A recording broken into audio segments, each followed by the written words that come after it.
Let's welcome in our Tom Jackson, ESPN NFL analyst, for years played for the Denver Broncos. That mile-high crush defense in the 1970s. He squared off numerous times against Ken Stabler. And that old Raiders-Broncos rivalry, which they remember so often, so well out in Denver and in Oakland. Tom, just your thoughts about playing against somebody like Ken Stabler, particularly for our younger viewers tonight, Tom, that maybe don't think of the Raiders as the dynasty that they used to be. Can you help them maybe understand what kind of competitor this man was?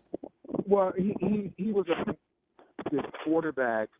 And especially under pressure at the end of games, those situations that we think of now, we say 2-minute drill and, what can a quarterback do with the last drive? I understand why Coach Madden would say that if I had one quarterback to pick for one drive, I would pick Kenny because during the heyday in the 70s of the Raiders and even into the early 80s, but with Snake in the 70s, there wasn't a better quarterback at the end of a game. If you needed to get a score, there wasn't a better quarterback than Kenny Stabler. And, I know that over the last few years, since his career ended, I've always wondered how it is that Kenny Stabler is not in the Hall of Fame. I think it's a miscarriage of sports justice, if you will, the fact that he is not in the Hall of Fame. He was as good a quarterback as I ever saw.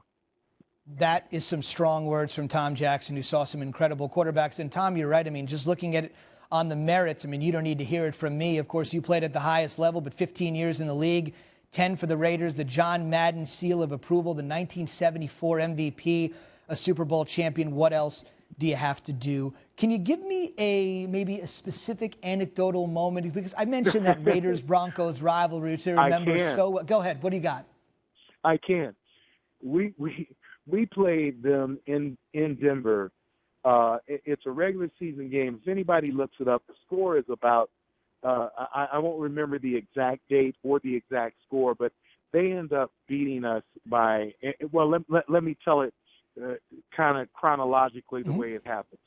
We actually get a lead on them, and maybe we're leading 14-7. And I'm feeling pretty good. It's in Mile High Stadium. We kick off, and we pin them literally inside their own 10-yard line. Kenny Stabler comes up to the line of scrimmage, and he looked across at me, and he winked. He just winked at me.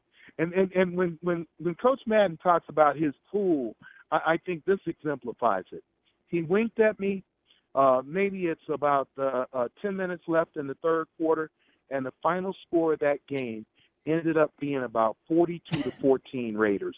And all I could think was, I thought Snake knew exactly what he was getting ready to do to us, and he was letting me in on the secret before it actually happened. That's amazing. The epitome of cool. Everybody we've talked to tonight said he was the epitome of cool, the little wink. He was. To make it happen. It's an amazing rivalry you two had. And I know you're a Broncos Ring of Famer, and you are advocating for this gentleman to be a Hall of Famer, and maybe posthumously he will be. Last thing before I let you go, how do you think Ken Stabler should be remembered? Because the quarterback game, as you know, Tom, as well as anybody, being a defensive guy that was stopping guys for a long time, the quarterback position has evolved so much to prototypical passing, West Coast offense, short dump out passes.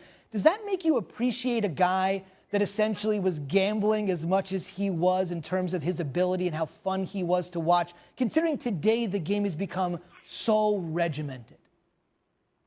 Well, I think that he was still very exacting at his craft, because as much as he loved to hit Cliff Branch with deep balls, his expertise at throwing the Biletnikoff, at throwing the Casper in the short game, he was accomplished at all levels.